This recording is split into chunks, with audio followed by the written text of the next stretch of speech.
تک سوچا، دیر ہو گئی سوچتے سوچتے، تو وہ شخص کہنے لگا حضور اتنی دیر کیوں سوچ رہے ہیں؟ تو آپ فرمانے لگے تمہارا کیا خیال ہے کہ جو سوال تم مجھ سے پوچھتے ہو اور جو جواب میں تمہیں دیتا ہوں اس کے بارے میں رب مجھ سے سوال نہیں کرے گا؟ اللہ کی بارگاہ میں نے جواب نہیں دینا؟ میں سوچ سمجھ کے دے رہا ہوں تاکہ اس کا حساب دینا پڑے تو میرے لیے مشکل نہ ہو جائے۔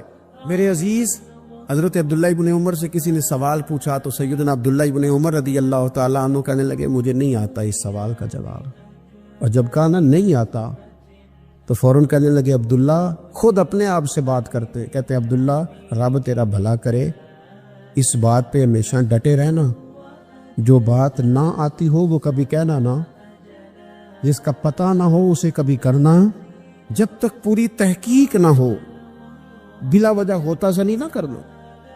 علم بڑا تھا، تقوی بڑا تھا، غریب پروری بڑی تھی۔ ایک بندہ خیرات لے کے گیا، وہ پھر لائن میں لگ گیا ہے، اسی کیا عقیدہ پلا تو پھر آ گئے۔ تو حضرت عبداللہ ابن عمر کو بندہ دوبارہ آتا نا تو کسی سے قرضہ لے کے کہتے یار اس کو بڑی ضرورت تھی تو دوبارہ آیا نے، ایک دفعہ تم ذرا دے دو میں تمہیں دے دوں گا، اس کو دینا ہے۔ جتنی دفعہ شام کو کھانا کھاتے اتنی دیر حضرت عبداللہ ابن عمر کھانا نہیں کھایا کرتے تھے جب تک کوئی یتیم آ کے دسترخوان پہ بیٹھ نہ جاتا،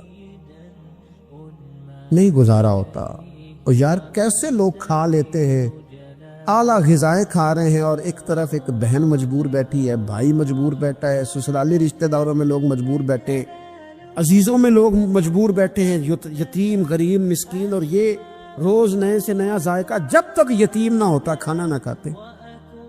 اور صدقات و خیرات بھی کرتے تو جس طرح ہم کرتے ہیں نا، ناراض نہ ہونا۔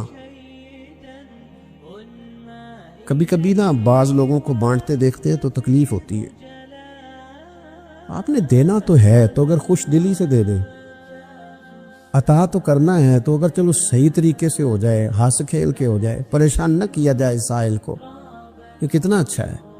ان صوفیاء کا بھی ہم نے تذکرہ کتابوں میں پڑھا ہے جو کہا کرتے تھے اگر رب نے دروازے پہ کسی کو بھیجا ہے تو اس کا مطلب ہے اللہ راضی ہے، لیکن ہمارا لہجہ اتنا سخت ہوتا ہے۔ حضرت عبداللہ ابن عمر ایک اونٹنی پہ بیٹھے تھے، اونٹنی بڑی پیاری لگی، بڑی خوبصورت تھی، بڑی بہترین تھی، بڑی صاف ستھری تھی، تو 2-3 دفعہ اپنے غلام سے کہا یار بڑی پیاری ہے، بڑی خوبصورت ہے، دیکھو اس کا چلنے کا انداز کتنا نرالا ہے۔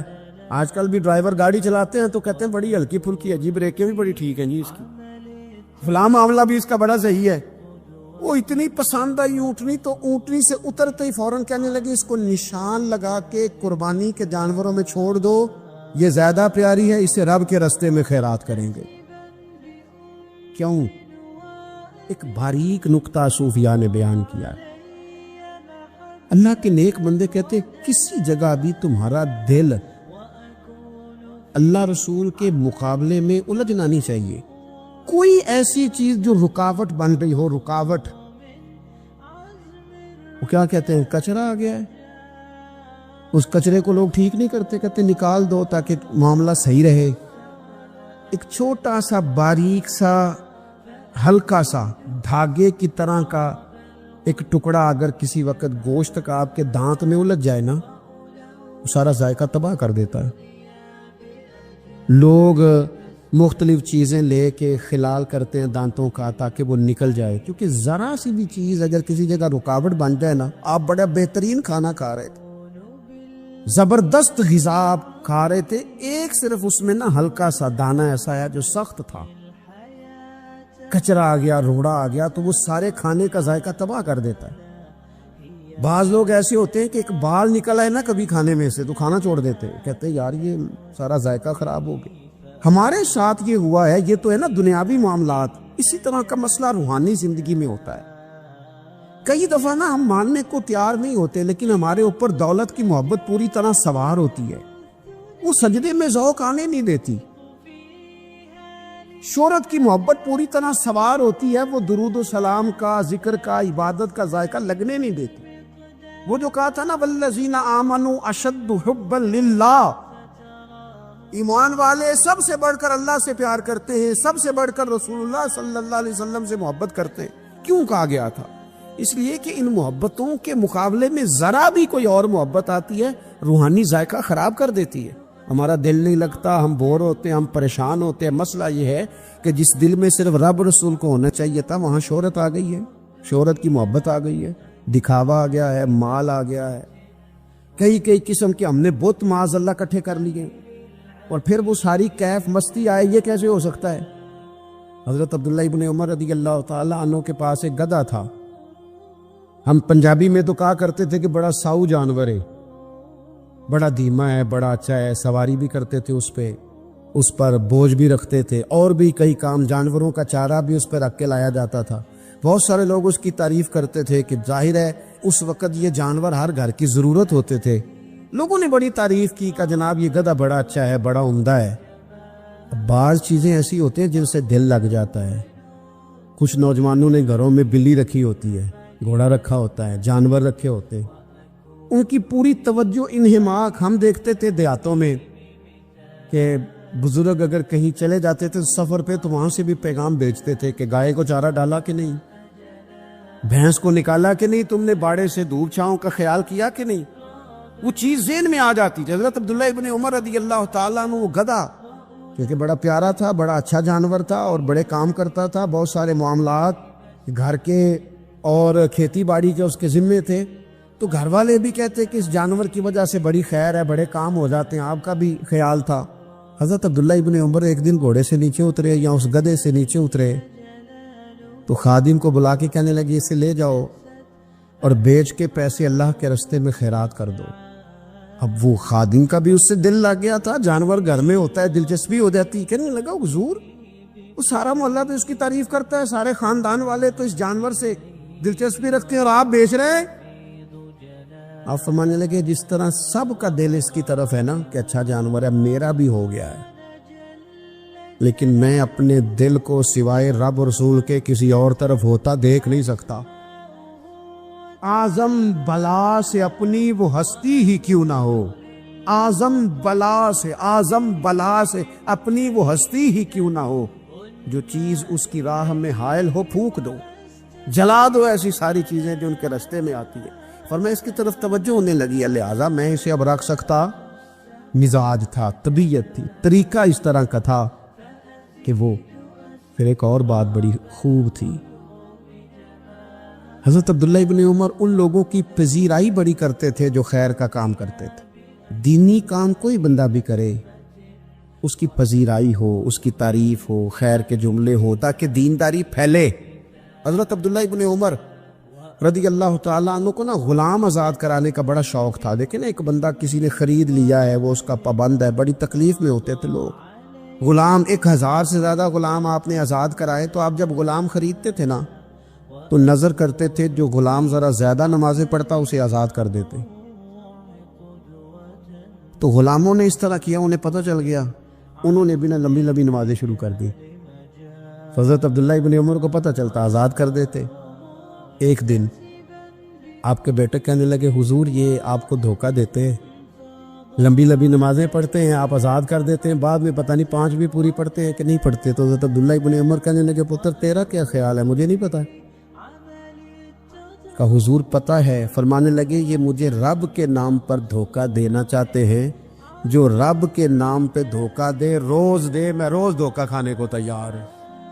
دوسری بات یہ تھی حضرت عبداللہ ابن عمر میں کہ نبی پاک سے محبت کوٹ کوٹ کے بھری ہوئی تھی۔ حضور کا ذکر آتا تو رو پڑتے، ان جگہوں پہ جا کے ڈھونڈ ڈھونڈ کے بیٹھتے جہاں نبی پاک نے وقت گزارا ہے۔ ایک درخت کا پتہ چلا کہ یہاں حضور تھوڑی دیر آرام فرما ہوئے تھے، انہوں نے دیکھا تھا یا انہیں معلومات ہوئی، تو ہمیشہ اس درخت کو پانی دیتے، اس کا خیال کرتے، کہتے یہ درخت ہمیشہ تر و تازہ رہے، یہاں میرے نبی پاک نے تھوڑا وقت گزارا ہے۔ وہ مکہ مکرمہ میں بھی جاتے تو وہ جگہ ڈھونڈ ڈھونڈ کے جہاں حضور نے نماز پڑھی تھی نماز پڑھتے۔ مسجد نبوی میں آتے تو جس ممبر پر حضور بیٹھ کے خطبہ دیتے تو اس پہ ہاتھ پھیر کے چہرے پہ ملتے۔ حضور کی قبر انور پر حاضری دیتے، السلام علیکم یا رسول اللہ کہہ کے اس بارگاہ عالی مرتبت میں حاضری دیتے۔ حضرت صدیق اکبر کو سلام کرتے، حضرت عمر کو سلام کرتے، پیر سن ہو گئے ایک دفعہ چلتے چلتے۔ تو کسی نے کہا جس سے سب سے زیادہ پیار ہے نا اسے پکارو، پیر ٹھیک ہو جائے گا۔ تو فوراً کہنے لگے یا محمد صلی اللہ علیہ۔ اور یہ امام بخاری نے لکھا ہے الادب المفرد میں، خود امام بخاری لکھتے کہ حضرت عبداللہ ابن عمر نے یا محمد کہا اور ان کا پیر سویا ہوا ٹھیک ہو گیا۔ یہ لوگ بڑی محبت کرنے والے، آپ فرمایا کرتے تھے شاید زندگی میں لوگوں نے کسی سے اتنا پیار کیا ہو جتنا نبی پاک علیہ السلام کے غلاموں نے مجھ سے کیا ہے۔ ہر وقت لوگ ان کے گرد رہتے، لوگ محبت کرتے۔ حجاج بن یوسف جب حکمران بنا نا تو بڑا ظالم تھا، اس کو یہ بات اچھی نہیں لگتی تھی کہ ہر وقت لوگ حضرت عبداللہ ابن عمر کے پیچھے گھومیں۔ بادشاہوں کا خیال ہوتا ہے نا بادشاہ ہم میں تو پروٹوکول کوئی اور لے کے جا رہا ہے۔ اس نے ایک دفعہ جمعہ پڑھاتے پڑھاتے معاذ اللہ حضرت عبداللہ بن زبیر رضی اللہ تعالیٰ عنہ کے خلاف کوئی بات کی، تو حضرت عبداللہ ابن عمر اگرچہ بڑے صلح جو تھے، صلح پسند تھے، لیکن اگر حق کی بات ہوتی اور اس طرح سے ہوتی کہ کوئی بڑی غلط بات کرتا تو پھر ٹوکنے میں بھی بڑی جرأت کا مظاہرہ کرتے۔ ایک دفعہ اہل کوفہ نے آپ سے مسئلہ پوچھا نا، چونکہ آپ مفتی تھے، لوگ مسئلے پوچھتے، تو انہوں نے پوچھا حضرت عبداللہ ابن عمر سے کہ مکھی اور مچھر کا خون لگ جائے تو اس کا کیا مسئلہ ہے، کپڑے ناپاک تو نہیں ہوتے؟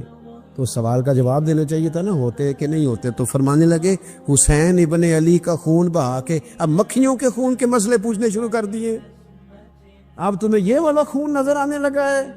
حضور کی اولاد پاک کو شہید کر کے اب ان مسئلوں میں آئے ہو؟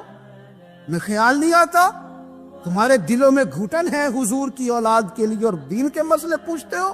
جاؤ پہلے کشادگی پیدا کرو، تیری نسل پاک میں ہے بچہ بچہ نور کا، تو ہے عین نور، تیرا سب گھرانہ نور کا، پہلے کشادگی لاؤ حضور کی اولاد پاک کے لیے، پھر مسائل پوچھنا۔ حجاج بن یوسف نے کوئی بات کر دی، آپ نے ٹوک دیا،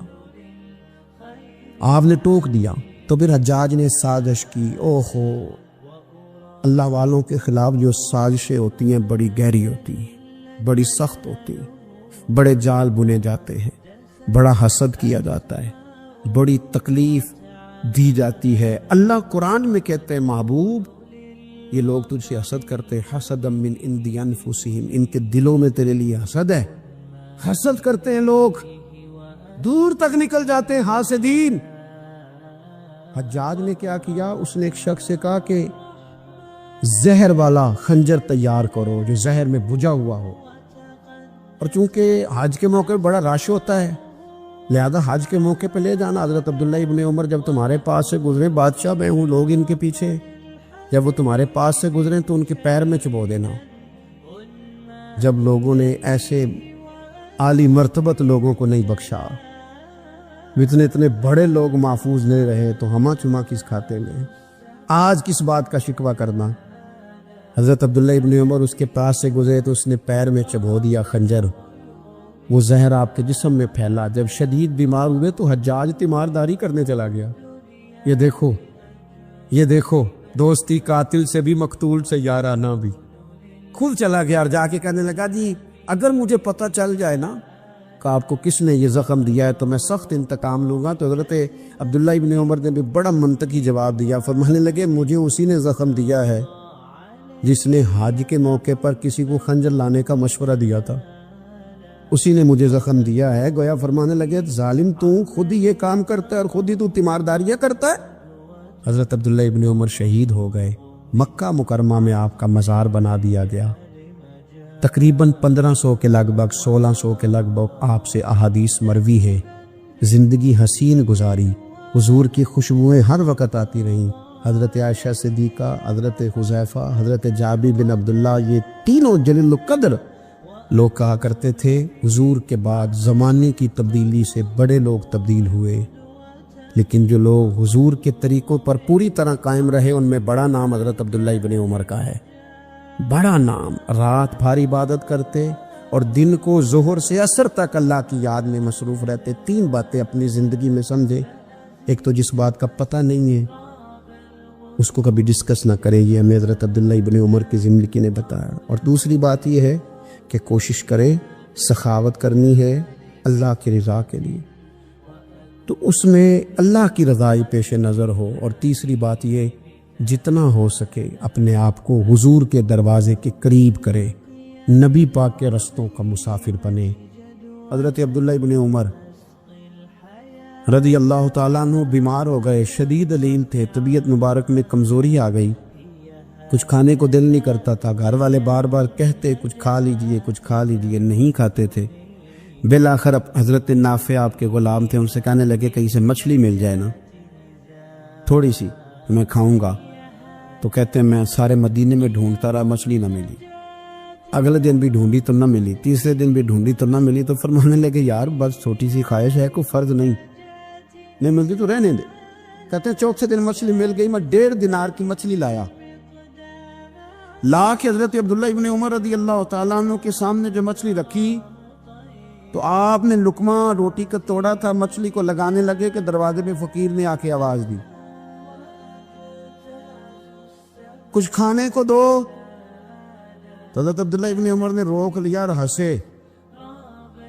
کئی دفعہ دے ہم بھی دیتے ہیں پر ہمارا چہرہ دیکھنے والا ہوتا ہے، اتنے ہم غصے میں ہوتے ہیں دے دیتے ہیں، لیکن جو سلوٹیں ہوتی ہیں نا چہرے والی وہ گنی نہیں جاتی۔ ہنسے، فرمایا دیکھو میرا اللہ کتنا کریم ہے، وہ مجھے بچانا چاہتا، اٹھا بار دیا جا کے۔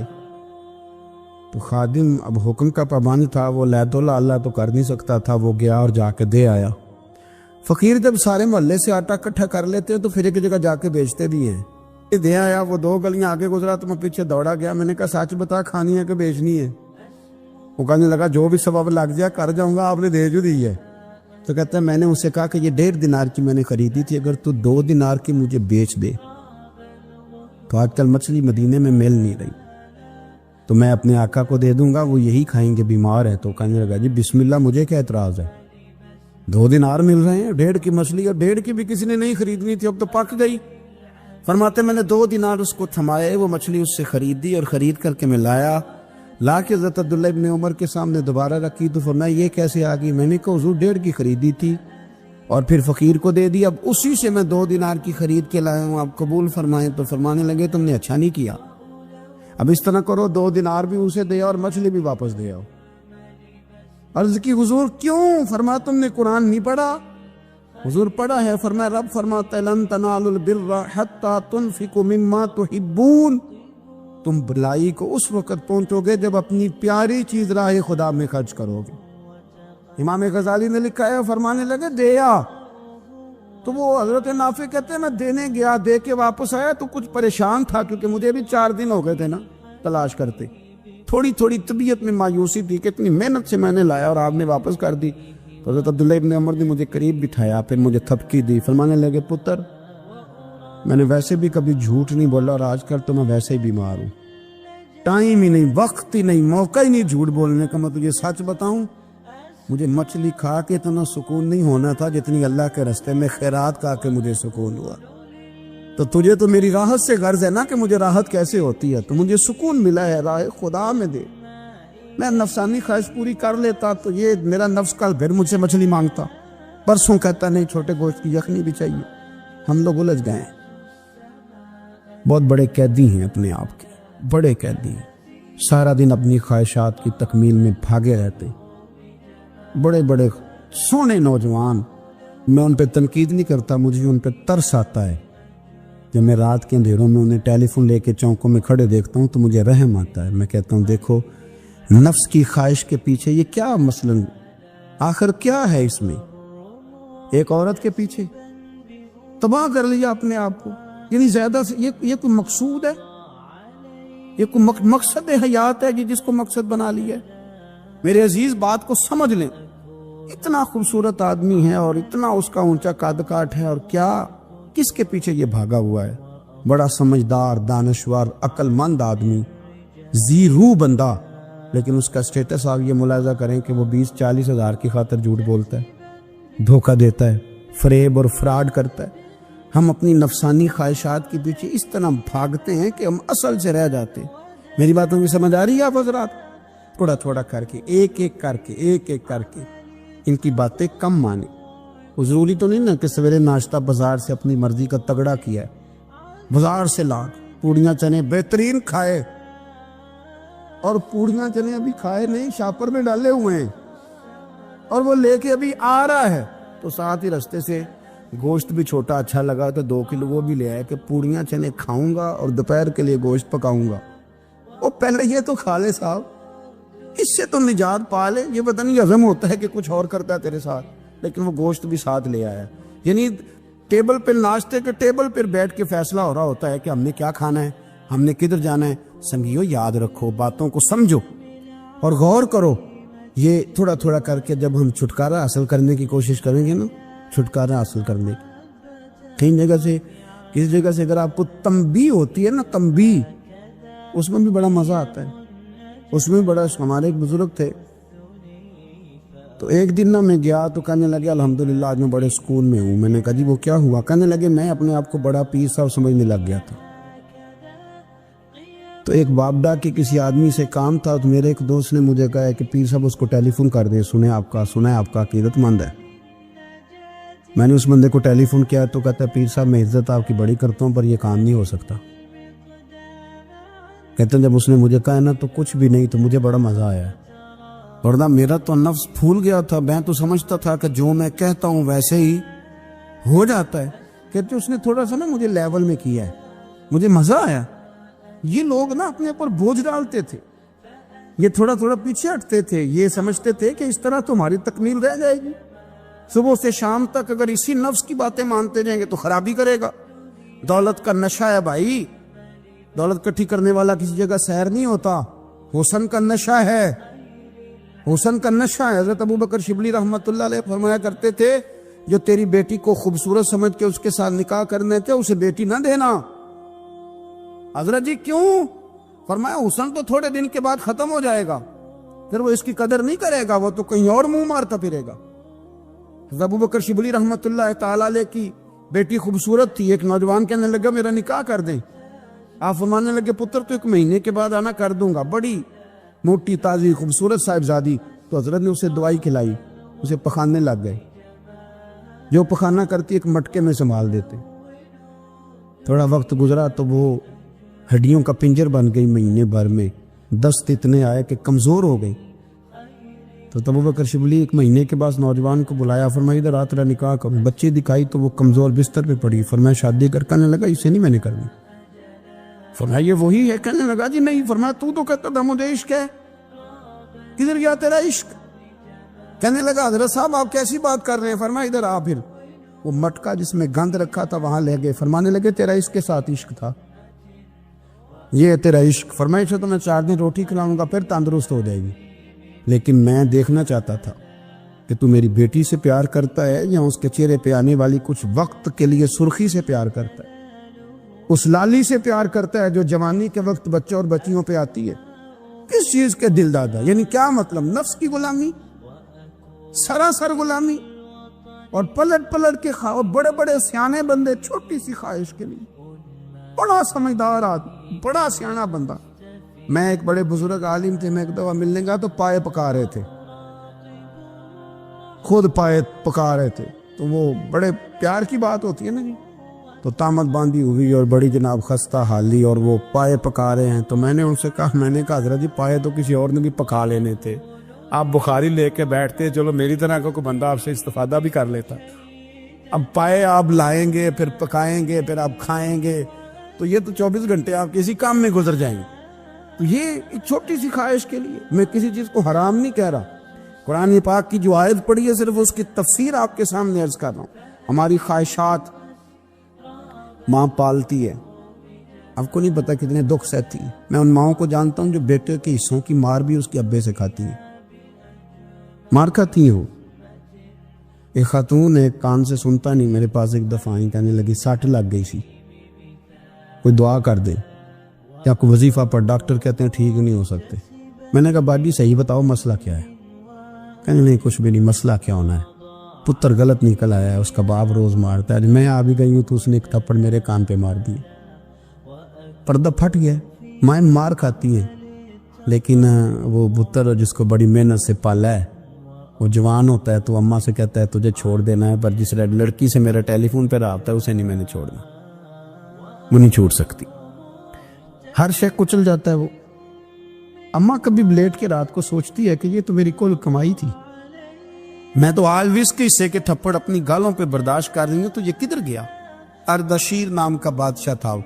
حضرت محدث ابن الجوزی آج سے کچھ 700 سال پہلے لکھتے. اردشیر بادشاہ بڑا خوبصورت تھا، جوان تھا، بڑا عقل مند تھا. اس نے اس طرح کی قریب کی ساری ریاستوں پہ قبضہ کر لیا. بڑا عقل مند زیرک تھا، قبضہ ہو گیا. ایک بادشاہ بڑا سخت تھا، اس کے ساتھ جب پنجہ آزمائی ہوئی تو اردشیر کہتا ہے اس پہ میرا قبضہ نہیں ہو رہا تھا، اور جب ہم نے ساری ریاستوں نے مل کے اس پر حملہ کیا تو ایک قلعے کے اندر قلعہ بند ہو گیا۔ اردشیر بڑا خوبصورت آدمی تھا، بڑا سمجھدار تھا، تو وہ بادشاہ قلعہ بند ہو گیا، اس نے کہا نکلنا ہی نہیں۔ اب وہ اندر بند ہے، یک بارگی حملہ کیا تو وہ بڑا بڑا قلعہ تھا اس میں بند ہو گیا۔ اس بادشاہ کی نا جس پر حملہ کیا، اس کی بیٹی اچانک ایک دن قلعے کی دیوار پہ چڑھی تو اردشیر کے حسن و جمال کو دیکھا تو عاشق ہو گئی، اور اپنے ہی باپ کے خلاف اسے کہنے لگی کہ اگر تو میرے ساتھ شادی کا وعدہ کرے نا تو میں تجھے رستہ بتاتی ہوں حملہ کرنے کا۔ اس نے کہا میرا وعدہ رہا، تو رستہ بتا۔ اس نے رستہ بتایا اس لڑکی نے، اور بادشاہ نے حملہ کیا تو اس کا باپ قتل کیا، اس علاقے پہ قبضہ کیا شادی کے وعدے پر۔ ہاں نفسانی خواہش بندے کو اندھا کر دیتی، نہیں سمجھ آتی اس کو میں کدھر جانا، اندھا کر دیتی۔ حملہ کیا، اور جب اس لڑکی کو لے کے آیا نا اپنے محل میں، تو پہلے دن شادی کی پہلی رات تھی، تو بستر بچھایا کنیز نے، تو وہ کبھی کروٹ ادھر بدلتی کبھی ادھر بدلتی، تو بادشاہ کہنے لگا کیا ہے؟ کہنے لگی بستر میں کچھ ہے، مجھے تکلیف دے رہی۔ اس نے چراغ جلائے اور جب بستر اٹھایا تو ایک اتنا سا دھاگا نکلا۔ دھاگے سے عموماً تکلیف نہیں ہوتی، تو اس نے کہا تو اتنی نرم و نازک ہے کہ دھاگا؟ کہنے لگی میرا باپ نا میرے ساتھ اتنا پیار کرتا تھا کہ روز میرا بستر بھی خود بچھاتا تھا، اور اس نے آلہ رکھا ہوا تھا، وہ ناپتا تھا کہ کوئی پایا اونچا نیچا تو نہیں، میری بیٹی کا بیلنس سوتے وقت خراب نہ ہو جائے، اور میرے لیے گوشت اور کپڑے بھی خود پسند کر کے لاتا تھا، کھانے پینے کا خود خیال کرتا تھا۔ اردشیر کہنے لگا اچھا وہ اتنا پیار کرتا تھا، اور پھر تو نے اس کے ساتھ کیا کیا؟ کہنے لگا بلاؤ کنیزوں کو بلایا، فرمایا اس کو اٹھاؤ اور جلاد کے پاس لے جاؤ، اسے کہو کہ اس کے بال ایک گھوڑے کے ساتھ باندھے، پیر دوسرے گھوڑے کے ساتھ باندھے، اور ایک گھوڑا ادھر بھگا دے، کدھر بھگا دے، یہ جس کے باپ نے اتنا پیار کیا یہ نفس کی اتنی غلام ہے کہ اس کی وفادار نہیں رہی تو میری وفادار کیسے بنے گی؟ اس نے اتنے نازوں سے پالا کہ دھاگا اسے برداشت نہیں۔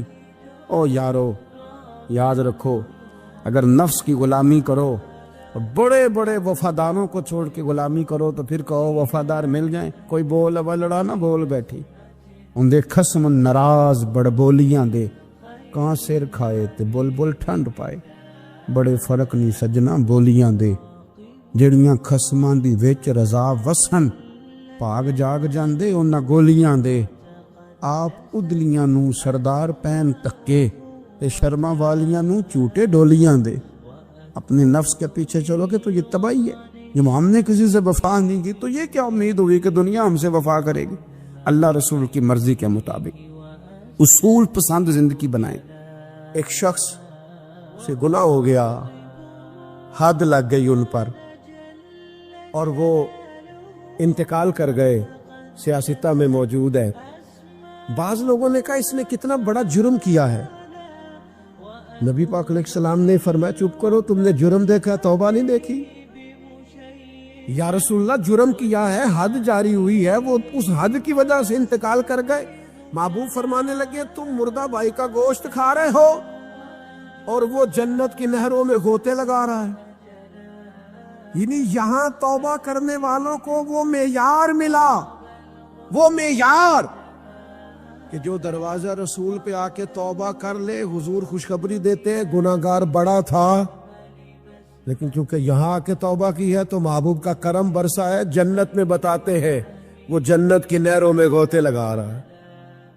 اور پھر اللہ نے آسانی کر دی، فرمایا وَلَوْ أَنَّهُمْ إِذْ ظَلَمُوا أَنفُسَهُمْ جَاءُوكَ، محبوب اگر یہ اپنی جان پر ظلم کر لینا تو تیری بارگاہ میں آ جائے، پھر یہاں آ کے اللہ سے معافی مانگے، محبوب بھی ان کی سفارش کر دے تو اللہ کو معاف کرنے والا پائیں گے، توبہ قبول کرنے والا پائیں گے۔ گویا مجرم ہو تو منہ اشکوں سے دھوتے ہوئے آؤ، آؤ در تواب پہ روتے ہوئے آؤ۔ قرآن میں موجود ہے توبہ کا طریقہ، پر سرکار کی دہلیز سے ہوتے ہوئے آؤ۔ ہاں سرکار کی دہلیز سے چلے نہ ایمان 2 قدم بھی اگر تیرا ہم سفر نہ ٹھہرے، اور تیرا حوالہ دیا نہ جائے تو زندگی معتبر نہ ٹھہرے۔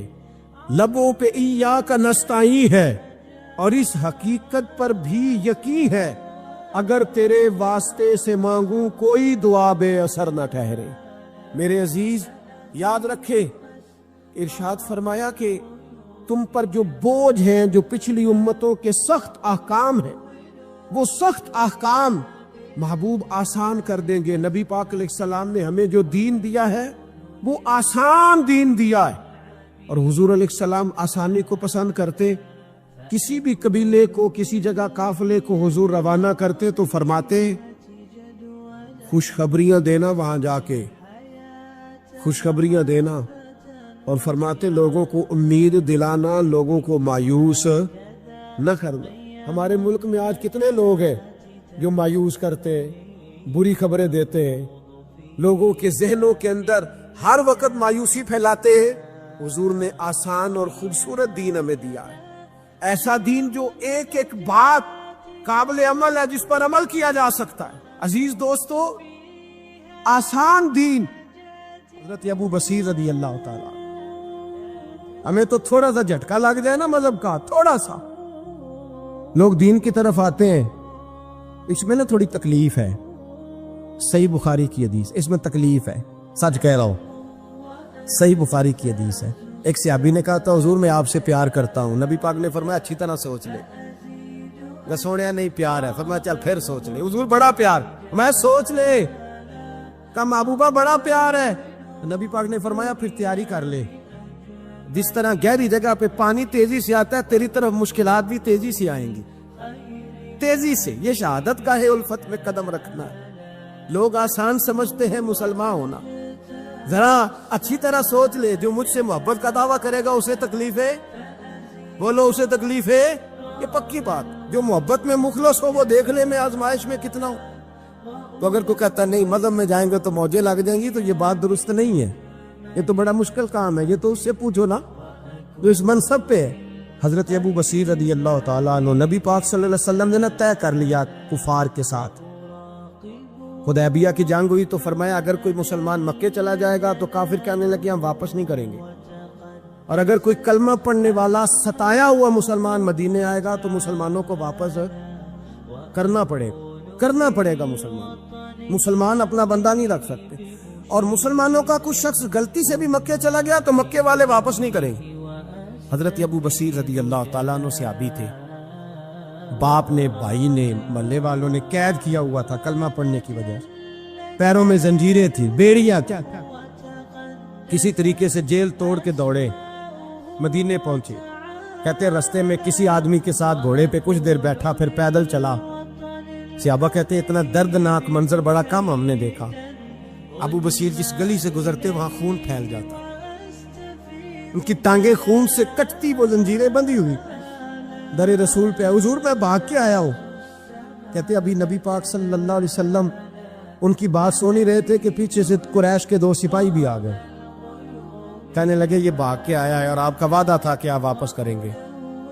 چشمے زدن میں ذرا سوچنا، تھوڑی دیر کے لیے غور کرنا کہ ہمیں ہمارا استاد، ہمارا پیر دھتکار دے کہ جا دوڑ جا، تو کہتے ہیں بسم اللہ جناب یہ جا رہے ہیں۔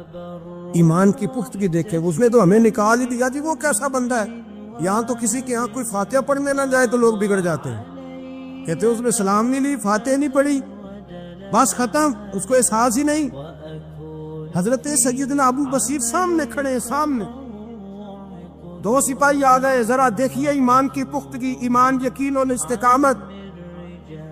امام بیہقی نے دلائل کے اندر لکھا ہے، فرماتے ہیں نبی کریم صلی اللہ علیہ وسلم نے ان کی طرف دیکھا تو حضور کی مقدس آنکھیں آنسوؤں سے بھر گئی۔ حضور نے فرمایا ابو بصیر تیری تکلیف مجھے نظر آ رہی ہے، پر میں نے وعدہ کیا ہوا ہے، میں نے وعدہ۔ بھائی یہاں ڈٹ کے رہنا بڑا مشکل ہے، یہاں قائم رہنا بڑا کٹھن مرحلہ ہے۔ یہاں آزمائش کے موقع پر دین پر انہوں نے تو رکھا ہی نہیں، لوگ تانے دیتے ہیں، باتیں کرتے ہیں، رکھا ہی نہیں، تو پھر ان کا بنتا ہے۔ حضور نے فرمایا تجھے جانا پڑے گا، صحابہ کہتے ہیں پورے مدینے میں ایسے تھا جیسے سوگ کا سما ہو. جب وہ دو سپاہی حضرت ابو بصیر کو پکڑ کے لے جا رہے تھے تو وہ پلٹ پلٹ کے پیچھے دیکھتے تھے, پلٹ پلٹ, پیروں میں خون ہے, آنکھیں آنسوؤں سے بھری ہوئی. فرماتے ہیں جب وہ پلٹ رہے تھے تو مدینے کی گلیاں بھی رو رہی تھی. میرے نبی پاک جب وہ آنکھوں سے اوجھل ہو گئے تو حضور بیٹھ گئے زمین پہ. نبی پاک نے رونا شروع کر دیا. فرمایا اللہ تو نے اس شخص کی مدد فرمانی ہے, اس پر کرم کرنا ہے, اللہ اس کا خیال فرمانا. اس کے لیے دعا کی, حضور روئے. حضرت ابو بصیر باہر نکلے تو وہ جو کافر تھے نا وہ کہنے لگے تو بڑا بنتا تھا ان کا, انہوں نے تجھے رکھا نہیں, تجھے رکھا بھی نہیں. تو حضرت ابو بصیر نے تھپڑ مارا منہ پہ, کہنے لگے میں وہ نہیں جو تھوڑی سی بات سے بدل جاؤ. ایمان, یقین اور استقامت کی دولت ملی ہوئی ہے. آپ فرمانے لگے میرا تو ایمان اور پختہ ہو گیا ہے کہ میرا نبی اپنے وعدوں کا بڑا پابند ہے, میرا رسول اپنے وعدوں کا بڑا پابند ہے. حضرت ابو بصیر کہتے ہیں مدینے کی سرحد گزر گئی تو میں نے کھینچی تلوار, ان میں سے ایک سپاہی, اب آؤ میرے مقابلے میں جس نے آنا. ایک کو مارا, دوسرا بھاگ گیا. فرماتے اب میں مکے جا نہیں سکتا تھا, جاؤں گا تو وہ زیادہ ماریں گے. مدینے حضور نے قبول نہ فرمایا. فرماتے ایک جنگل میں جا کے العیس نام کی ایک بستی تھی, وہاں ڈیرا لگا لیا. دریا کے کنارے پانی پی لیتا, پتے کھا لیتا, تن تندور ہڈاں دا بالن تے اسی ہاواں نال تپایا.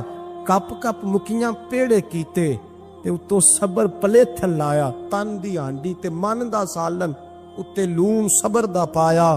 غلام فریدا وے میں ساری تیری, غلام فریدا وے میں ساری تیری, تینوں اجے یقین نہیں آیا.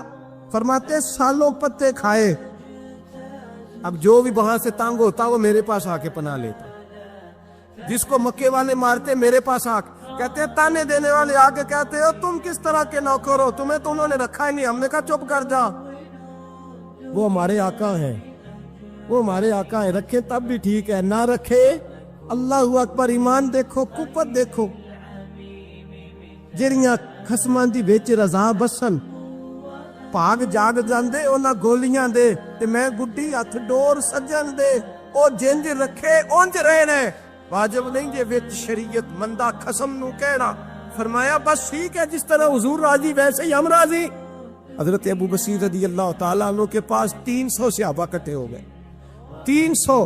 حضرت ابو بصیر جب مدینے کی سرحد سے گزر رہے تھے نا تو نبی پاک نے ایک آواز دی تھی. فرمایا ابو بصیر ایک وقت آئے گا کہ میرا پیغام تجھ تک پہنچے گا, ایک ٹائم آئے گا. حضرت ابو بصیر سے جب کوئی کہتا نا کہ زندہ کس بات پہ ہو تو فرمانے لگے مصطفیٰ کے فرمان پہ بڑا یقین ہے, بلاوا آئے گا, مجھے بلاوا, مجھے یقین ہے کہ مجھے بلاوا, بڑی امید ہے سرکار قدموں میں بلائیں گے, اور کرم کی جب نظر ہوگی مدینے مجھے یقین ہے کہ مجھے بلاوا.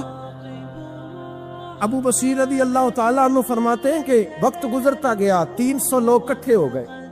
جب کوئی مسلمانوں کا قافلہ مکے کے پاس سے گزرتا تو مکے والے لوٹ لیتے تھے. حضور نے بھی اجازت دی مدینے والوں کو, اگر ان کا قافلہ کوئی آئے تمہیں بھی حملے کی اجازت ہے, کفر کا مال مال غنیمت ہے. حضرت ابو بصیر کہتے ہیں جب بھی ہمارے قریب سے وہ رستہ تھا شام کی طرف جانے کا, جب بھی کافر گزرتے ہم ان کے قافلے پکڑ لیتے, لوٹتے. ہم بھی ان کو اس طرح کی سزا دیتے جو مسلمانوں کو دیتے تھے. فرماتے ان کا جینا محال ہو گیا. ہاتھ باندھ کے نبی پاک کی بارگاہ میں گئے, کہنے لگے یہ شرک ختم فرما دیں اور آپ ان کو بلا لیں, بلا لیں. حضرت ابو بصیر فرماتے ہیں میں بوڑھا آدمی تھا, دن بھر میں کام کرتا, محنت کرتا, اس علاقے میں کھیتی باڑی کرتا. جب رات ہوتی تو میں کسی پہاڑ کے ٹیلے پہ بیٹھتا اور مدینے کی جانب منہ کر لیتا, اور میں انتظار کرتا بلاوا کب آئے گا, کب حضور کا پیغام آئے گا, میں انتظار کرتا. حضرت ابو بصیر رضی اللہ تعالیٰ عنہ بیمار ہو گئے, شدید بیمار, سخت بیمار تھے تو قریش نے شیخ ختم کی. حضرت ابو ہریرہ کہتے ہیں نبی پاک نے 2 صحابہ کو رکا دیا, فرمایا جاؤ اسے جا کے کہو آ جائے, اسے کہو آ جائے. صحابہ کہتے ہیں ہم پہنچے تو ان کا آخری وقت چل رہا تھا, آخری ہجکیاں تھیں. ایمان اور یقین دیکھو, آخری ہجکیاں. لوگ کہتے ابو بصیر وقت آ گیا, وہ کہتے ہیں نہیں ابھی وقت نہیں آیا, وقت تب آئے گا جب نبی پاک کا بلاوا آئے گا. حضور کا وعدہ تھا وقت تب آئے گا جب میرے نبی کا بلاوا آئے گا، بھی بلاوا نہیں آیا تو ابو بصیر کا وقت بھی نہیں آیا۔ صحابہ کہتے ہم نے جا کے رکا تھمایا، اٹھنے کی بھی طاقت نہیں تھی۔ جب حضور کا رکا لیا نا تو دونوں یوں مٹھیاں بند کر لی، گویا جھوم جھوم کے نعرے لگانے لگے آؤ دیکھو میرے نبی کے وعدے کتنے سچے ہیں۔ چومتے حضور کا نامہ، سر پہ رکھتے، سینے سے لگاتے، اور کہتے ہیں پھر بلند آواز سے کلمہ پڑھنے لگے۔ کبھی آپ صرف کہہ دیں نا میرا رب میرے ساتھ ہے، اس لفظ میں اتنی طاقت ہے کہ دشمن ویسے زہر ہو جاتا ہے۔ زندگی میں کسی سے بھی لڑائی ہو اچھی طرح سوچ لیں کہ اللہ اس طرف ہے یا اس طرف ہے۔ اگر آپ زیادتی پہ ہیں تو پھر رب مظلوم کی جانب، اگر اللہ کی مدد آپ کے ساتھ ہے تو دنیا کی کوئی طاقت آپ کو گرا نہیں سکتی، اور اگر آپ مظلوم کے مقابلے میں ظالم بن کے آپ کھڑے ہو گئے ہیں اور آپ نے رویہ وہ اختیار کیا ہے کہ جس میں مدد نہیں آئے گی، تو پھر یاد رکھ لیں کہ آپ کوئی بھی ہیں، کہاں بھی ہیں، آپ کمزور ہیں۔ طاقتور تھے ابتدائے اسلام میں، ظاہری طاقت تھی کفار مکہ کے پاس، وہ ڈنڈوں سے مارتے تھے غریبوں، ان کے ہاتھوں میں ڈنڈے تھے، پر خدائی طاقت ان مظلوموں کے ساتھ تھی۔ صاحب زرقانی نے لکھا ہے حضرت زنیرہ رضی اللہ تعالیٰ کا، ایک لونڈی ہے، غریب ہے، ماڑے دا کی کام محمد نس جانا یا رونا، غریب سادی بی بی اور لونڈی کنیزہ، ایک مشرک کی کنیزہ، تینوں نے کلمہ پڑھ لیا۔ وہ ڈنڈوں سے مارتا، دلوں سے مارتا، تکلیف دیتا۔ حضرت زنیرہ رضی اللہ تعالیٰ عنہ کو اتنا مارا، اتنا مارا۔ اب آپ ایک اور پہلو پر بھی غور کریں، مار بھی پڑ رہی ہے پر خدا ادھر ہی ہے، اللہ کی مدد ادھر ہی ہے۔ رب کہتا ہے کہ پہلے تو صبر کرنا، ان اللہ مع الصابرین، تو صبر کرے گا تو پھر رب کی معیت ملے گی، ذرا ٹھہرنا، تو تھوڑا ڈٹنا۔ ان الذین قالوا ربنا اللہ ثم استقاموا تتنزل علیہم الملائکہ، تو کہے اللہ میرا رب ہے، پھر تو پہلے ڈٹ، پہلے تو نے ڈٹنا ہے۔ ثم استقاموا، جو ڈٹ گیا، تتنزل علیہم الملائکہ، ڈٹنے والے کے لیے مدد آتی، پہلے تھوڑا ٹھہرنا پڑتا ہے، پہلے تھوڑا صبر کرنا پڑتا ہے، حوصلہ کرنا پڑتا، اس کے بعد مدد آتی۔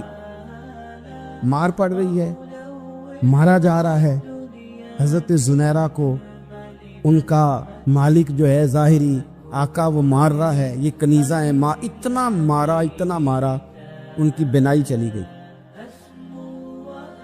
نظر آنا بند ہو گیا۔ ابو جہل آیا اور کہنے لگا زنیرہ دیکھا نا ہمارے بت تیری آنکھیں لے گئے، معاذ اللہ، لات و منات ہمارے بتوں نے تجھے اندھا کر دیا۔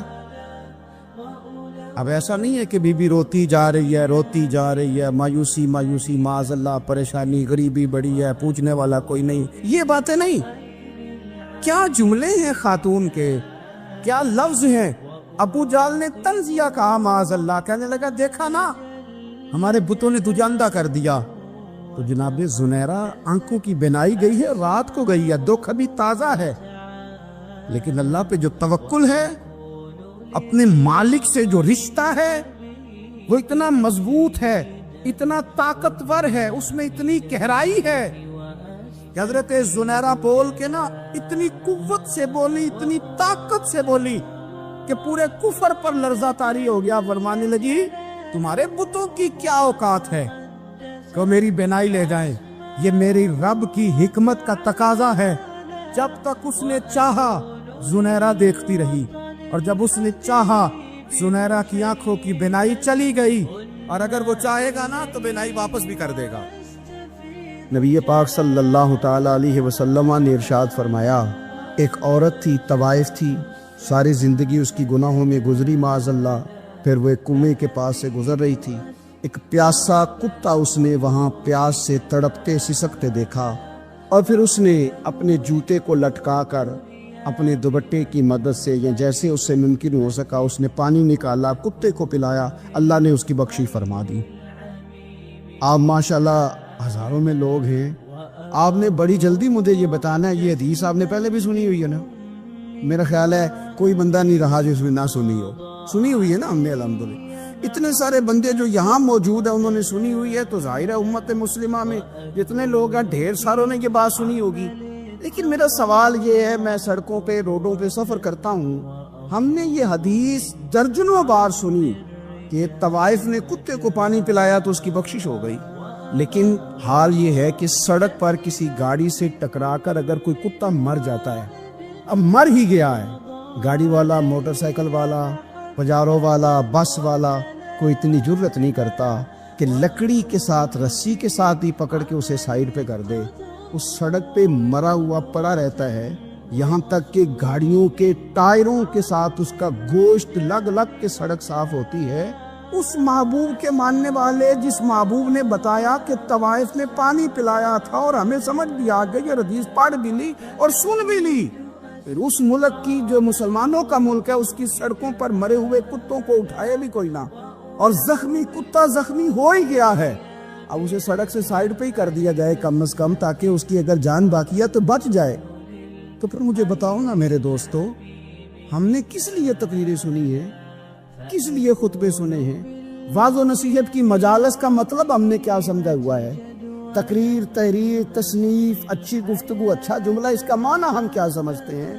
تو آج جو خوبصورت گھڑیاں شب برات کی صورت میں ہمیں نصیب ہونے جا رہی ہیں، اس سے پہلے اپنے دل میں یہ ارادہ کرو کہ رب کریم نے ہمیں جتنا دین کا فہم دیا ہے، سمجھ دی ہے، علم دیا ہے، ہم ارادہ کرتے ہیں اب ہم صرف سنیں گے نہیں، پڑھیں گے نہیں، صرف بیان ہی نہیں کریں گے، ہم عمل بھی کریں گے۔ کوئی تھوڑا سا نا عمل کا رستہ بھی تو میرے عزیز ہونا چاہیے۔ اب مطلب بہت ساری جگہوں پہ جانے کا موقع ملتا ہے تو لوگ کہتے ہیں پیر صاحب ناراض نہ ہونا، ہم نے بڑا بندوبست کیا ہوا ہے، تقریر ذرا نہ 1.25 گھنٹہ کرنا۔ میں کہتا ہوں مثلاً آپ مجھے بتائیں نا، 1.25 گھنٹہ تقریر کرا کے آپ نے کیا کرنا ہے؟ اگر تو آپ نے اس لیے بلایا ہے کہ جناب ایک بات سنیں گے، ایک واعظ ہوگا، سر دھونے گے، تو وہ تو مجھے آتا ہی نہیں، تو میں تو مختصر بات کروں گا اور اتنی کروں گا جس کی ضرورت محسوس کروں گا۔ لمبی چوڑی تقریروں کا کیا مطلب ہے؟ ہم کیا چاہتے سوائے اس کے کہ جناب بات بڑی اچھی کانوں کو لگ رہی ہے، مزہ بڑا آ رہا ہے، تو آپ نے لیا کیا؟ نتیجہ کیا نکلا؟ میرے رسول پاک علیہ السلام کے صحابہ جو حضور سے نصیحتیں لیتے تھے وہ کیسی تھی؟ حضرت عبداللہ بن بصر رضی اللہ تعالیٰ عنہ حاضر بارگاہ ہوئے، آ کے عرض کی، یا رسول اللہ صلی اللہ علیہ وسلم، میں آیا ہوں سونے، پتہ نہیں دوبارہ آ سکوں کہ نہ آ سکوں، حضور پتہ نہیں موقع ملے نہ ملے، ایک بات مجھے بتا دیں، میں اس پہ عمل کروں گا، میری زندگی بھی بن جائے اور آخرت بھی بن جائے۔ تو کریم محبوب نے فرمایا، عبداللہ زبان کو خشک نہ ہونے دینا، اس کو تر رکھنا۔ تر حضور کس چیز سے؟ فرمایا اللہ کے ذکر سے تر رکھنا، زبان اللہ کے ذکر سے تر رہے، ہر وقت رب کی یاد رہے، تیری دنیا بھی بن جائے گی اور آخرت بھی بن جائے گی۔ تو میرے عزیز اپنی زندگی کے اندر اب ہم نے عمل کرنا ہے۔ او جناب کمال پھر یہ ہے کہ جب واعظ سننے کا شوق بڑھ جاتا ہے، تقریر سننے کا شوق بڑھ جاتا ہے، سننے سنانے کا ایک خالی مزاج ہو جاتا ہے، پھر بندہ ڈھونڈتا پھرتا ہے کہ نئی سے نئی چیز کہاں ملتی، انوکھی سے انوکھی چیز کہاں ملتی، انفرادی سے انفرادی بات۔ میرے بھائی آپ ضرور سنیں، ضرور سنیں، مومن کی گمشدہ میراث ہے، حکمت جہاں سے ملے لے، لیکن عمل کرنے کے لیے لے، عمل کرنے کے لیے۔ اب میرا دل کرتا ہے اب ہماری چپ سے بھی لوگ سبق سیکھیں۔ حضرت بایزید بستامی فرمایا کرتے تھے، جس نے ہماری چپ سے کچھ نہیں سیکھا، اس نے ہماری تقریر سے کیا سیکھنا ہے؟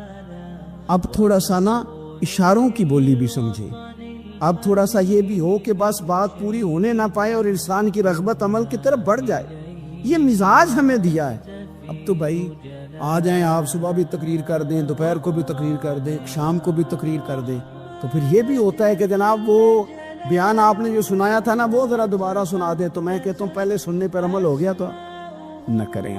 اب ہمیں تھوڑی باتیں سیکھ کر ان پر عمل کرنا ہے اور آگے بڑھنا ہے۔ بڑی سادی بات میرے ابا جی بتایا کرتے تھے، والا صاحب کہتے ہیں کہ ایک دیہاتی بندہ نہ چلا گیا وہ کسی مولوی صاحب کی تقریر سننے، تو اس زمانے میں آپ کو پتہ ہے یہ واش روم کا مروجہ نظام نہیں ہوتا تھا، تو لوگ کھیتوں میں دوسری جگہوں پہ پیشاب کے لیے جاتے تھے، تو مولانا نے ایک احتیاط بیان کی، وہ کہنے لگے کہ پیشاب سخت جگہ پہ نہ کرو، زمین پہ بیٹھ کر، ورنہ پیشاب کے چینٹے اڑیں گے، کپڑوں پہ پڑیں گے، اور حدیث میں سخت حکم ہے اس مسئلے، تو کوئی نرم جگہ ہو ایسی جہاں پیشاب کرے چینٹے نہ اڑیں۔ وہ بندہ عمل کرنے والا تھا نا، اسے نیری تقریر سن کے سر دھن کے جانا نہیں تھا. اس نے اتنی ساری ریت لے لی, کپڑے میں باندھ لی اور وہ اس نے کندھے پہ رکھی ہوئی ہے. جہاں پیشاب کا وقت آتا پہلے ریت بچھاتا, پھر پیشاب کرتا تھا کہ میرے کپڑوں پہ نہ پڑے. ایک صاحب نے اسے کہا کوئی ہفتے بعد چلو بیان سننے چلیں, تو کہنے لگا میں پہلے پہ عمل کر لوں, یہی بڑا ہے. میں نے تو اتنی ساری ریت, کندھا تھک گیا ہے میرا, اس دن سے اٹھائی ہے, تو میں نہیں چاہتا کہ نہیں بھی سنوں تو کسی اور جگہ میں. یہ تفریح تباہ کے لیے بات کو نہ سمجھیں. اس سادے آدمی نے جو ہمیں سمجھایا, مجھے اور آپ کو, اس پر غور کرے کہ کل بھی سنا تھا, پرسوں بھی سنا تھا, پیر صاحب نے ترسوں بھی کہا تھا, شیخ نے پرسوں بھی کہا تھا, پچھلے ہفتے بھی کہا تھا. تو نے اگر شیخ کی بھی نہیں سنی, استاد کی بھی نہیں سنی, پیر کی بھی نہیں سنی, اور اس دور کے پیر جو صحیح کام کرنے والے ہیں, استاد جو صحیح کام کرنے, مجبور ہو گئے ہیں بیچارے. کہتے ہیں کس کی تربیت کریں. کس درد سے کہا تھا حضرت سلطان باؤ نے. وہ کہتے ہیں اور رب دا طالب کوئی بھی نہیں ملیا, تے جو ملے ہے طالب زردہ. یہ تو آئے ہیں کاروبار سیدھا کرنے, فوٹو کھچوانے, فلاں کام کے لیے. یہ تو وہ جو ہم دینا چاہتے ہیں اس کا تو مزاج ہی نہیں. پہلے بھی میں نے کہا تھا, پھر کہتا ہوں, مجھے شوق نہیں ہے. خدا مجھے معاف کر دے اس دن سے پہلے جس دن یہ شوق ہو کہ میں سویرے جاؤں گا تو نوٹ لاؤں گا, تو شام جاؤں گا تو نوٹ لاؤں. یہ شوق نہیں ہے, طبیعت نہیں ہے, من نہیں چاہتا. لیکن یہ کہ یہاں بھی آ جائیں, خطاب کر دیں یہاں بھی, او خدا کے بندو, ہم کہاں اس قابل ہیں ہم خطاب کریں. ہم نے تو نا جی ایک اذان دینی شروع کی ہوئی, صبح و شام ایک اذان پڑھتے ہیں. ہے یہ پیغام حضرت احمد رضا کہ بارگاہ نبی کے رہو با وفا. ہم تو کہتے ادھر آ جاؤ, ٹھوکرے کھاتے پھرو گے ان کے در پہ آ پڑو. قافلہ تو اے رضا اول گیا آخر گیا. ہم تو کہتے ادھر آؤ, اللہ رسول کی بارگاہ کی طرف رجوع کرو. اور وہ ایک جملے پہ اگر تو عمل ہو گیا. پیار سے باتیں کرتا رہتا ہوں, سب کے ساتھ نہیں کرتا, جس کا مجھے پتا ہو کہ یہ تھوڑا سہ لے گا. ایک دوست نے مجھے کہا کہ میں تو آتا ہوں تو مجھے علاقے کے لوگ کہتے ہیں ان کو بلاؤ, تو میں کہتا ہوں پورا عمل کرنا میری غلطی, تو پھر میں باقیوں کو بھی لگا جاؤں گا. تو اگر تیرا ہی عمل نہیں ہو سکا تو باقیوں کو میں نے جا کے کیا سمجھانا ہے. تو ایک تو آج کی جو رات ہے, اس سے پہلے اپنے اعمال کی طرف میں اکثر کہتا رہتا ہوں کہ شب برات پہ ہر مسجد سے زور زور سے رونے کی آواز آنی بھی چاہیے. شب قدر پہ آتی ہے, عمرے پہ جاتے وقت لوگ معافیاں مانگتے ہیں, حج پہ جاتے وقت, اور کروڑوں لوگ یہ کام کرتے ہیں سال میں. اگر 25 لاکھ 26 لاکھ آدمی یا 50 لاکھ آدمی حج کرتا ہے اور وہ جانے سے پہلے معافی مانگ کے گیا, توبہ کر کے گیا ہے, اور کروڑوں لوگ ہیں جو شب قدر میں ہیں, شب برات میں ہیں, اور انہوں نے کھول کے توبہ کی ہے, تو پھر میرے بھائی سویرے کرپشن ختم ہونی چاہیے نا ملک سے. سویرے 75% جھوٹ ختم ہونا چاہیے نا. ساری رات تو لوگوں نے توبہ کی. صبح 80% حقوق العباد کا مسئلہ حل ہونا چاہیے تھا کہ نہیں ہونا چاہیے. صبح ملاوٹ بہت حد تک ملک سے ختم ہونی چاہیے. تو کیا ہم نے سمجھ لیا ہے؟ ہم نے یہ سمجھا ہے کہ شب برات پہ بھی بس ایک رسم ادا کرو, آؤ تھوڑی توبہ کرو, چھٹی کر جاؤ. آئیے شب قدر تو توبہ کرو, چھٹی کر جاؤ. کیا یہ ہم نے مطلب سمجھ لیا؟ حج کرنے گئے, رب کی بارگاہ میں حاضر ہوئے, رسول کریم کی بارگاہ سے بھی جو ہو کے آ جائے اور بدلے ہی نہ, وہاں تک جائے اور بدلے ہی نہ. مدینے گئے, کعبے گئے, کربلا گئے, جیسے گئے تھے گھوم پھر کے ویسے ہی آ گئے. نتیجہ کیا ہے؟ اپنی زندگی نتیجہ خیز بنائیں. آج اس خوبصورت موقع پر جب شب برات ہمارے سامنے کھڑی ہے, اپنے ذہن میں تہیہ کریں کہ اب ہم نے بدل جانا ہے. شوگر ہو جائے تو بدلنا پڑتا ہے, اللہ معاف کرے, چینی چھوڑنی پڑتی ہے, من پسند مٹھائیاں چھوڑنی پڑتی ہیں, بدلنا پڑتا ہے. بلڈ پریشر ہو جائے تو یارو بدلنا پڑتا ہے. اگر انسان کو خدا نہ خواستہ کوئی مرض لگ جائے تو بدلنا پڑتا ہے. اولاد پیدا ہو جائے تو بدلنا پڑتا ہے. گھر میں بیٹیاں پیدا ہو جائیں تو بوڑھے باپ کو بدلنا پڑتا ہے. بال سفید آ جائیں تو پھر بھی تو بدل جانا چاہیے نا. انسان کی عمر 40 سال ہو جائے تو پھر بھی تو بدل جانا چاہیے. شب برات پہ توبہ کرے تو پھر بھی تو بدل جانا چاہیے. اب بدل جائیں, اب ہم بدل جائیں. اب نہ درد ہوتی ہے, گاڑی میں بیٹھیں تو کمر پہ درد ہوتی ہے. اب ہم بدل جائیں. اب لوگ بتاتے ہیں تیرے بال سفید ہونے لگ گئے. اب ہم بدل جائیں. اب لوگ ہمیں کہتے ہیں بچے جوان ہو گئے. اب ہم بدل رہے ہیں نا یارو. اب لوگ ہمیں کہتے ہیں کہ اوہو اب تو آپ اٹھتے وقت زمین پہ پہلے ہاتھ رکھتے ہیں پھر اٹھتے ہیں. اب بدل نہ جائے. اب محسوس ہوتا ہے کہ نیند گہری نہیں آتی, محسوس ہوتا ہے کہیں کہیں جسم میں تکلیف ہے. اب بدل نہ جائے. اب نہ کئی کلاس فیلو چلے گئے دنیا چھوڑ کے, بدل نہ جائے. اپنے بہن بھائیوں میں سے کئیوں کا جنازہ پڑا, بدل نہ جائیں. ہم میں سے کئیوں نے ماں باپ دفن کر دیے, پھول ڈال دیے قبروں پہ. بدل جائیں. اب وقت تھوڑا رہ گیا, اب کچھ تبدیلی کی طرف آئیں. اب توبہ صحیح والی کر لیں, اب استغفار دل سے پڑھیں, اب تبدیل ہو جائیں. اب اپنے اندر باہر کچھ تبدیلیاں لائیں, اب اپنے ظاہر اور باطن کو سنواریں. اب اللہ رسول کی بارگاہ میں جانا ہے نا, تو کوئی ایسا نہ ہو شرم آئے حضور کے سامنے کھڑے ہوتے, حیا آئے نبی کریم کی بارگاہ میں کھڑے ہوتے. اب کچھ تبدیلی لائیں. آج ارادہ کریں, آج جو توبہ کریں گے وہ صحیح والی کریں گے. آج جو وہاں استغفار کریں گے اللہ کے حضور حاضر ہو کے, تو وہ صحیح والا کریں گے. اب کچھ تبدیلی کا مزاج لائیں. اور پھر ایک اور بات بھی عرض کروں, ہمارے ذاتی تعلقات سارے دھوکہ ہیں, ہماری جیبوں میں مال سارا دھوکہ ہے, ہمارے بلند و باغ دعوے سارے دھوکہ ہیں, ہمارے بڑے بڑے رتبے سارے دھوکہ ہیں. بڑے تعلقات تھے بیٹے کے, پر ماں بیمار تھی تو اسے صحت تو نہیں تعلقات کی وجہ سے مل سکتی. بڑے تعلقات تھے نا بیٹے کے, لیکن جب بیماری زور پکڑ گئی تو پھر کیا کر سکا کوئی. بڑے تعلقات تھے, بڑا پیسہ تھا جیب میں, بڑا کچھ تھا, لیکن جب جناب اسرائیل آئے تو پھر کوئی کچھ بھی نہ کر سکا. پھر اپنے رہ گئے, اور جس کو جانا تھا وہ سب چلے گئے. تو یہ جتنی چیزیں ہیں نا, یہ کچھ نہیں ہے, یہ دھوکہ ہے. سچ صرف اللہ رسول کی ذات ہے, حقیقت صرف دین ہے, اصل صرف وہ بارگاہیں ہیں. دھوکے میں نہ زندہ رہو. چھوڑ دو یہ بات کرنی کہ بڑے تعلقات ہیں, چھوڑ دو یہ بات کرنی کہ بڑا پیسہ ہے, چھوڑ دو یہ بات کرنی کہ برادری قبیلے علاقے میں بڑا, اور کچھ بھی نہیں ہے. کل من علیہ فان, ہوئے نامور بے نشاں کیسے کیسے. دیکھو زمین کھا گئی, اور جوان کیسے کیسے.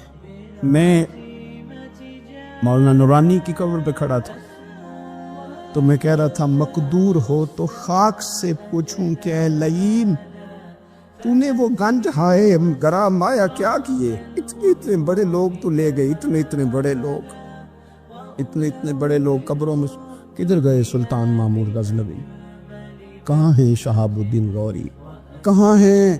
وہ لوگ جو میدانوں میں آ کے صرف ان کا نام لیا جاتا تھا تو دنیا کانپ جاتی تھی, وہ کہاں گئے. اٹھ گئے سب لوگ, چلے گئے, ختم ہو گیا معاملہ. وقت اب ہماری طرف بڑھ رہا ہے, اب تیزی ہے, اب پیغام اجل آیا, کئی ہمارے ارد گرد سے اٹھا کے لے گیا. اب ہمیں بھی تو واپس لوٹنا ہے نا, تو کچھ تیاری کر لیں, کچھ ارادہ کر لیں. اور بارگاہ رب رسول کی اس طرح کی ہے کہ بس جانے کی دیر ہے, بس صرف جانے کی دیر ہے, صرف جانے کی. اور اللہ رسول کی بارگاہ دوستو وہ والی ہے کہ جہاں نا زیادہ منت بھی نہیں کرنی پڑتی. وہ جو 4-5 لوگ تھے نا مکہ مکرمہ میں, انہوں نے بہت ہی اسلام کی مخالفت کی حد کر دی تھی. ان کے لیے حکم ہوا تھا جہاں ملے قتل کر دو. اکرمہ تھے, ابن خطل تھے, کچھ اور لوگ تھے. تو پتہ ہے ان کو کسی نے مشورہ کیا دیا تھا, کسی کافر نے مشورہ دیا, پر پتہ صلاح کیا دی تھی. اس نے کہا تھا تم نے بڑی زیادتیاں کی ہیں, بڑے بے ادب ہو, کسی صحابی کے قابو نہ آنا, مار دیے جاؤ گے. اپنی خطاؤں کے سبب سے تم مار دیے جاؤ گے, لیکن اگر کسی طریقے چھپتے چھپاتے رسول پاک کی بارگاہ میں پہنچ جاؤ نا, اگر وہاں کسی طریقے چلے جاؤ. انہوں نے پوچھا معافی کیسے مانگیں گے, منہ کیسے دکھائیں گے, ہم نے اتنے ظلم کیے, اتنی زیادتیاں کی, کیسے معافی مانگیں گے. تو کہنے والے نے کہا کہ نہیں کچھ نہیں, تم بس کہہ دینا ہم آ گئے.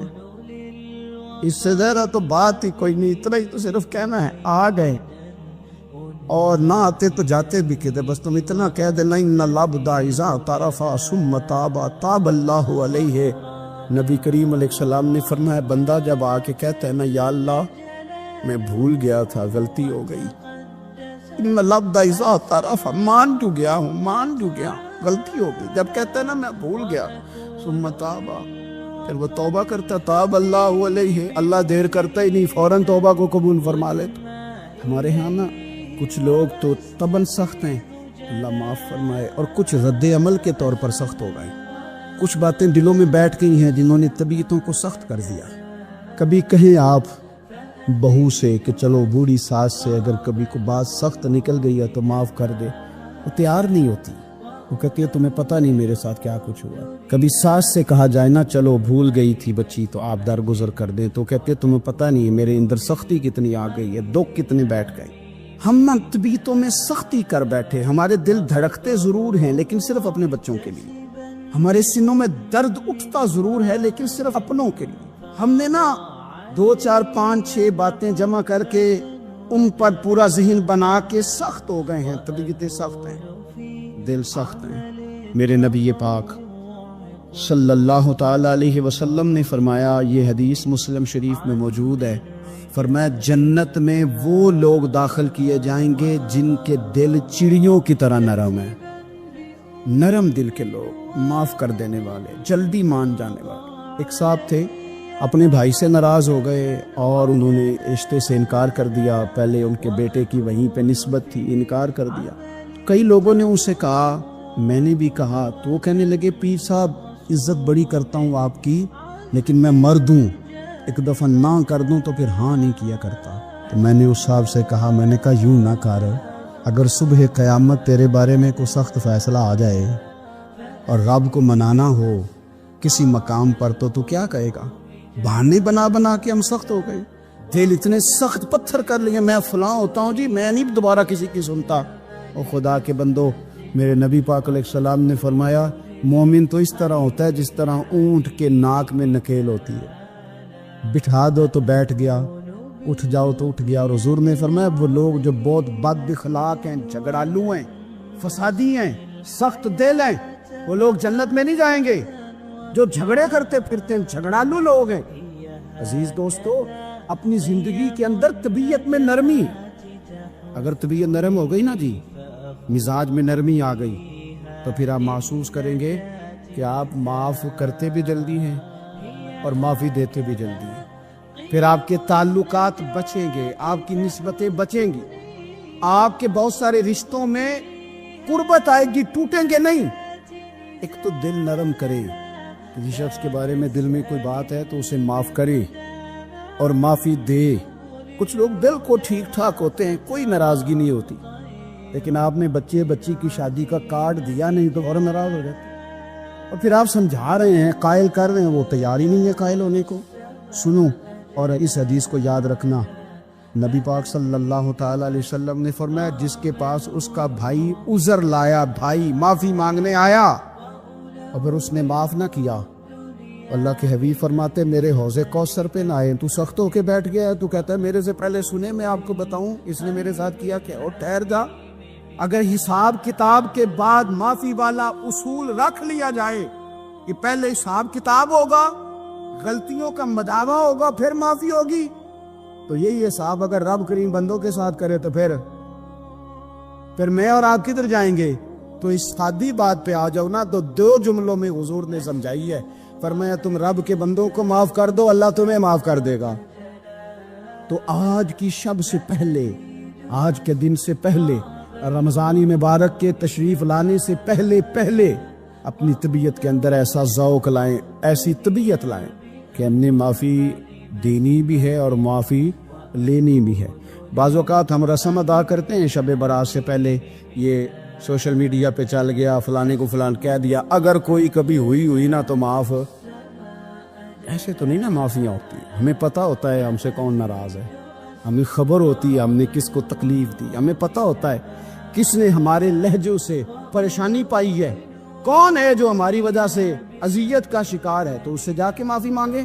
تو یہ چیزیں معافی کا سبب بن جائیں گی. اور پھر میرے نبی پاک صلی اللہ علیہ وسلم نے 2 چیزیں اور بھی بیان کی ہیں، میرا دل کرتا ہے کہ وہ بھی ذرا آپ کو عرض کر دوں. حضور سید عالم علیہ السلام نے نا جنت میں لے جانے والے جب اعمال بیان کیے تو حضور علیہ الصلوۃ والسلام نے فرمایا کہ ایک تو زکوٰۃ صحیح ادا کرنا، شرک سے بچنا، توحید پہ قائم رہنا، اور زکوٰۃ ٹھیک ادا کرنا، اور اپنے رشتہ داروں سے اچھا سلوک کرنا، جنت میں داخل ہو جاؤ گے۔ یہ جو ہمارے زیادہ قریبی لوگ ہوتے ہیں نا، ان کا حق بھی شریعت نے زیادہ رکھا ہے، اور یہ بعضوں کا تکلیف بھی زیادہ دیتے ہیں۔ لیکن میرے عزیز، ایک بات سمجھ لیں اچھی طرح سے اور اپنے دل میں بٹھا لیں، میں نے درجنوں بار کہی ہے، پھر کہتا ہوں، اللہ تعالیٰ نے جو خاندان میرے لیے پسند کیا ہے نا، مالک نے مجھے وہاں پیدا کیا ہے، تو جو چچا اللہ نے میرے لیے پسند کیا وہ مجھے بھی پسند ہونا چاہیے، اور جو ماموں اللہ نے میرے لیے پسند کیا ہے وہ مجھے بھی پسند ہونا چاہیے۔ انسانوں کے اندر کمزوریاں بھی ہوتی ہیں، خوبیاں بھی ہوتی ہیں، لیکن ہمارا یہ مسئلہ بن جاتا ہے کہ ہم نہ صرف کمزوریوں کو ڈسکس کرتے ہیں، خوبیوں کا تذکرہ کرتے ہی رہے، اپنے مزاج کے اندر اس بات کو آپ نے پیدا کرنا ہے۔ آج ایک اور ارادہ بھی کریں، ایک اور اپنے ذہن کے اندر بات بھی زیادہ شوق کے ساتھ پیدا کریں۔ آپ یہ کوشش کریں کہ اپنی صلاحیتوں کو دیکھیں کہ آپ میں کیا خوبی ہے، بولنے کی ہے، لکھنے کی ہے، مال خرچ کرنے کی ہے، کسی کو پیغام دینے کی ہے۔ مسجد نبوی شریف میں ایک بی بی صرف جھاڑو خالی دیتی تھی، بیمار ہو گئی تو سرکار تیمارداری کرنے گئے، اور صحابہ نے حضور کو اطلاع دیے بغیر تدفین کر دی، جنازہ پڑھا دیا، تو حضور نے قبر پہ کھڑے ہو کے دوبارہ جنازہ پڑھایا۔ اپنے وجود کو بیکار نہیں رکھنا، اس سے کوئی کام لیں۔ اللہ فرماتے ہیں افحسبتم انما خلقناکم عبثا وانکم الینا لا ترجعون، فرمایا تم کیا سمجھتے ہو ہم نے تمہیں بیکار پیدا کیا ہے، اور کیا سمجھتے ہو تم نے لوٹ کر ہمارے پاس آنا نہیں؟ ایک ذرہ بھی تو بیکار نہیں ہو سکتا، لہذا میں کسی شخص سے بیزار نہیں ہو سکتا۔ اپنی اس صلاحیت کو ضائع نہ کریں۔ ہم نہ بہت سارا وقت ضائع کر رہے ہیں، ادھر ادھر موبائل کھول لیا، دیر تک فلانی چیز دیکھی، پھر فلانی دیکھی، پھر فلانی بحث کی۔ اپنے آپ سے نہ کچھ کام لیں، کچھ خدمات کریں۔ ہم زیادہ وقت لوگوں کا انٹرویو کرنے میں ضائع کرتے ہیں، دوسروں کی تفصیلات حاصل کرنے میں وقت ضائع کرتے ہیں، لوگوں کا دھیان رکھنے میں وقت ضائع کرتے ہیں۔ آج کے بعد اپنا دھیان رکھنا ہے، اپنی صحت کا دھیان رکھنا ہے، اپنے معاملات کا اپنے اوپر تھوڑی توجہ دینی ہے، کوشش کرنی ہے کہ کس حد تک ہم اپنی صلاحیت سے فائدہ لے کے کسی کا کچھ نفع کر سکتے ہیں تو وہ نفع کریں، اپنے وجود کو نفع بخش بنائیں۔ حدیث پاک سنیں گے تو آپ محسوس کریں گے کہ اللہ کتنے اجر دینے والا ہے۔ نبی پاک علیہ السلام نے فرمایا جس نے دین کے رستے میں اتنی دیر بھی قتال کیا، لڑا، اتنی دیر جتنی دیر اونٹنی کا دودھ دھونے میں لگتی ہے، اتنا تھوڑا وقت بھی دین کے لیے اگر کوئی نکلا، جد و جہد کی، قتال کیا، لڑا، فرمایا اس بندے کو بھی اللہ جنت عطا فرما دے گا۔ اتنا تو کام کرے نا، اتنا تو کام کرے۔ اور حضور علیہ الصلوۃ والسلام نے رغبت دلائی، یعنی جتنا بھی عمل، حضور فرمانے لگے کسی عمل کو چھوٹا نہ سمجھنا، کچھ نہ ہو سکے تو اپنے بھائی سے مسکرا کے میلی لینا، اللہ اس پر بھی صدقے کا ثواب عطا کر دے گا۔ اور نبی پاک علیہ السلام نے فرمایا دوزخ سے بچ جاؤ صدقہ دے کے۔ خیال آتا تھا یا رسول اللہ کتنا کو دے، تو فرمایا خشک کھجور کا ایک ٹکڑا، یعنی پوری کھجور بھی نہیں، خشک کھجور کا ایک ٹکڑا بھی خیرات کر کے بچ سکتے ہو تو وہ کر کے ہی صدقہ دے کے اللہ کے عذاب سے بچ جائے۔ معنی کیا ہے ان ساری روایتوں کا کہ کچھ کرو تو صحیح نا، کچھ کرو تو صحیح نا۔ ہمارے ایک بزرگ تھے تو کرونا کے دنوں میں انہوں نے ایک جملہ کہا، کہنے لگے یہ کرونا پتہ تمہیں کیا کہنے آیا ہے؟ کہنے آیا ہے کہ بیماریاں آ رہی ہیں، حالات خراب ہیں، یہ کرونا نہیں، یہ کہتا ہے کچھ کرو نا، کچھ اللہ اللہ کرو نا، فارغ نہ بیٹھو، دیکھو کیسے لوگ ڈھیروں کے ڈھیروں اب جا رہے، اب کچھ کرنا ہے انشاءاللہ تعالی، اب کچھ وقت ضائع نہیں کرنا، اور زندگی میں کچھ میں کہہ چکا ہوں کہ ایک بندے کو بھی اللہ نے بیکار نہیں پیدا کیا، ہم نے خود اپنے آپ کو بیکار کر لیا۔ اپنے آپ کو بیکار نہ کریں۔ جب رب کہتا فحسبتم انما خلقناکم عبث، کیا تم سمجھتے ہو میں نے تمہیں بیکار پیدا کیے؟ آپ لوگ بڑے کام کے ہیں، بس اپنے آپ کو پہچانے۔ اقبال کہنے لگے عجب نہیں کہ خدا تک تیری رسائی ہو، اور تیری نظر سے تو پوشیدہ ہے آدمی کا مقام۔ تو بندے کو نہیں سمجھ سکا تو وہاں تک تو کیسے جائے گا؟ اپنے آپ کو پہچانے۔ یہ جو کہتے ہیں نا مجھ سے کچھ بھی نہیں ہوتا، ناراض تو نہیں ہو جائیں گے؟ یہ کچھ کرنا نہیں چاہتے، یہ صرف ادھر ادھر دھیان رکھ کے ایک فوٹو چڑھا کے ادھر بھاگ ادھر اپنے نفس کو راضی کرتے ہیں۔ نفس بس کہہ رہا ہے آج یہ کر لو تو وہ کر لیا، ادھر دیکھ لو تو ادھر دیکھ لو۔ اس سے نکلیں، مثبت، مضبوط، مستحکم ارادے کریں اور پھر چل نکلیں۔ لڑنا شرط ہوتا ہے، جیتنا شرط نہیں ہوتا۔ تاریخ یہ نہیں دیکھتی کہ جیتا کون کون، تاریخ یہ دیکھتی ہے کہ لڑا کون کون، میدان میں کون کون رہا۔ اللہ بدر میں کامیابیاں دیتا ہے، احد میں کئی دفعہ کہتا ہے واپس پلٹو۔ خندق آئے گی تو پھر کامیابیاں مل جائیں گی، خیبر آئے گا تو پھر کامیابیاں مل جائیں گی۔ تو اس لیے ہمیشہ جیتنا ہی ضروری نہیں، لڑنا ضروری ہے۔ ہمت کرے، کوشش کرے۔ اللہ تعالیٰ آپ سب کو جزائے خیر عطا فرمائے۔ آخر دعوانا ان الحمدللہ رب العالمین۔